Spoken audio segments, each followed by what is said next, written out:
springtime and the time to do new things. Look at all the spring colors we have here, and you know what? It's very easy to do. I'm going to give you some secrets about block printing. Block printing is a very old technique. It goes back to the printing ink days. But if you look at some artists who have used this method, they have done some fantastic art with a very free and lively manner. Matisse is a great inspiration. It's always good to get inspiration from the masters. He had traditional art training, and it wasn't until his later, with a disability, he created his most amazing work. So the first thing is how to make a block. You need a block of wood. It can be any size, any shape, but this is a nice small one. You need some styrofoam sheets. They come in sheets like this. You get them in Walmart or the hobby shop. The thicker the better, 1/4 of an inch is good, and it's nice, soft thing. You can take a shape, you can make a drawing, you can draw, or you can just sketch. You can sketch something loose and whimsical. This is what I've cut out here. I've drawn here, and I'll just cut it. Or you can cut as a free form shape, just as you feel. Shapes. So there we have a shape there, and that's a soft shape, a bubbly shape here. And I will take this is white glue, same as carpenter glue, and put a little bit of glue around the edges. Glue. Once you've got your block glued on, place it down on a hard surface. A piece of glass is a good surface to put it on, and then put a weight on top of it. A can of paint works very well. Put the can of paint so it has some pressure, and leave it there for a few hours, and it's ready to use.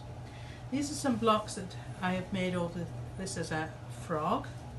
This is some forget-me-nots. This is some tulips, and we've got lots of blocks here that can be used. A bit of my inks, and when you're printing, you can only buy very basic colors. So basically you have yellow, blue and red, and so you have to mix your paints so that you get different colors. So when you're mixing paints, this makes it a little bit more interesting. You can use solid colors, but you can also mix them as well. Need it a little bit wider for this block. This is the daisy block I will use. Printed here. Now press it down and give it a good bit of pressure. You're going into the board a little bit. There we are. So I've got one daisy, and it's got different flower colors. Now I can take the ink that's in here, and I can roll it over the block, but be careful that you don't hit any of the surface of the block. And I'm getting it, I'll press it down, and I'll put it here. And we have another one. And printing is a bit like pancake making. The first pancake is often not so good. It's once you get going, I think the artist gets warmed up and the print gets warmed up, and they get better as they get going. And is one of these processes that you have to keep moving, because the inks are drying very quickly. So once you start, you're on a roll, and you have to keep going. And so you can print very quickly images at random. It takes a long time to set up, but once you have set up, you're on a roll, and you can have fun, and you can produce some amazing things quite easily. Press. Okay, so I think they have actually got better as it went round, but I think 5 is enough. And now I would like to finish the story off a little bit by tying together some leaves, put them into the design. So you can actually take a Sharpie permanent marker and draw in some of the lines here to join them together. So I'm going to join this one here, and I'm going to do one here. Action happening on the type of leaf that this type of flower would have. I would mix, I've already got red and yellow in there, but by putting some blue in, I will get green and I will get dirty colour, which might work quite nicely as well.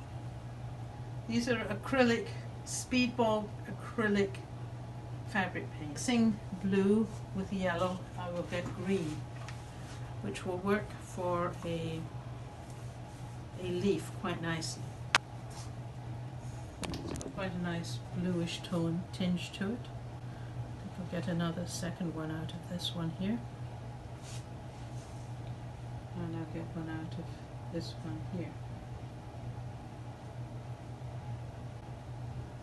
A little bit more faint, but I like the quality of it not always being too structured. It's got a freedom, free movement there. Okay.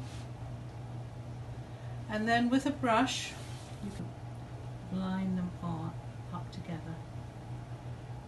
Again, a steady hand helps quite a bit on here. Follow the curve of the movement. And I'd already put in the start of a fabric art, and it's free flowing and as the mood takes you, but you can get some very nice effects by mixing the colours, your red, yellow and blue, and simple shapes. For Kate Brown with Artsphere, this is block printing.